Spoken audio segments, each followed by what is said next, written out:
Qu'est-ce que le contrat de mariage? Le régime de contrat de mariage est le plus jeune régime en Côte d'Ivoire, qui a été exclu sur la liste de nos régimes matrimoniaux avec la nouvelle loi de 2019. Ce régime est considéré comme un régime mixte ou un régime de synthèse ou un régime de transition. Parce qu'à l'intérieur de ce régime, on retrouve certains éléments du régime de communauté de biens et certains éléments du régime de communauté de séparation de biens. Et c'est ce que je vais vous expliquer aujourd'hui. À quoi consiste le régime de contrat de mariage? Et comment ça s'est fait? Le régime de contrat de mariage, c'est un régime par lequel les futurs époux définissent le sort de leurs biens avant la célébration du mariage. Comment ça s'est fait? Lorsque vous devez vous marier, avant le jour du mariage, vous partez voir un notaire. Et chez le notaire, vous allez faire la liste de l'ensemble de vos biens. Et lorsque vous aurez la liste de vos biens, vous allez décider maintenant, parmi les biens que vous possédez là, quels sont les biens que vous voulez partager avec votre femme ou bien avec votre mari. Un exemple, tu dois te marier, M. Kofi doit se marier, il a 5 immeubles et 3 vélos. Et Madame Traoré doit se marier, elle a 2 maisons et 2 salons de coiffure.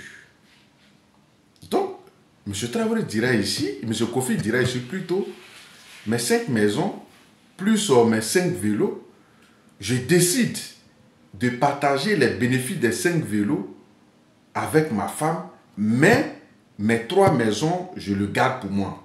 Je les garde pour moi. Et la dame à son tour dira, mes 2 immeubles, plus mes 2 salons de coiffure, parmi mes 2 salons de coiffure, je partage les bénéfices d'un salon avec mon mari.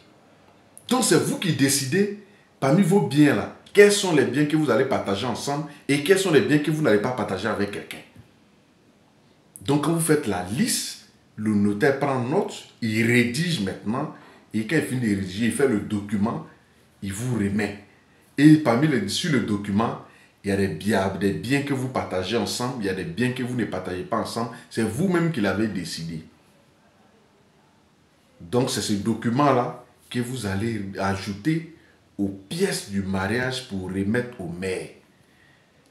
Et le maire va prendre connaissance et le jour de la célébration du mariage, il ne sera plus question de vous parler de quel régime vous choisissez, puisque le contrat de mariage est déjà là. Donc le juge, le maire plutôt, a déjà le contrat en main. Il va joindre ça et il va informer que vous vous êtes marié sur le régime de contrat de mariage et que les clauses du contrat sont sur le contrat et on remet tout, on vous remet. Point final. Là, en cas de séparation, il n'y a pas de débat. Vous savez des biens que vous avez décidé de mettre ensemble pour partager ensemble. Et vous savez des biens que vous avez gardés pour vous. Il n'y a pas de débat dessus. Donc là, c'est clair. Ce que vous avez mis ensemble, là, vous les partagez. Et puis chacun prend sa route. Ce que vous n'avez pas mis ensemble, il n'y a pas de problème dessus. Il n'y a pas de question dessus. Ça vous appartient exclusivement.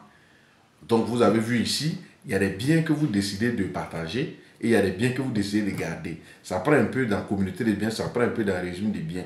Mais là, ce n'est pas la loi qui définit ce que vous devez partager, mais c'est vous-même qui décidez des biens que vous voulez partager avec votre conjoint ou votre conjoint et sur un notaire avec un papier à l'appui. Voilà un peu comment le régime de contrat de mariage se passe. Maintenant, à côté de ça, il y a des gens qui posent des questions sur le sort des enfants. Les enfants n'ont rien à voir avec les régimes. Que tu sois marié ou pas, quand tu as un enfant, l'enfant est ton héritier. Il n'y a pas de problème que ce soit un régime de communauté. C'est vrai, quand on regarde le régime de communauté, ça diminue un peu le taux de pourcentage des enfants dans l'héritage parce que l'enfant va prendre moitié, va venir prendre un cas encore dans l'autre moitié. Mais séparation des biens, l'enfant prend pour ses parents et puis la femme.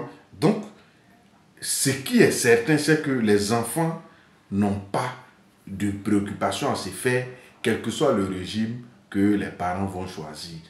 Il y a un régime qui va diminuer un peu leur taux, mais quel que soit le régime choisi, ils auront toujours leur part dans l'héritage de leurs pères et mères. Merci.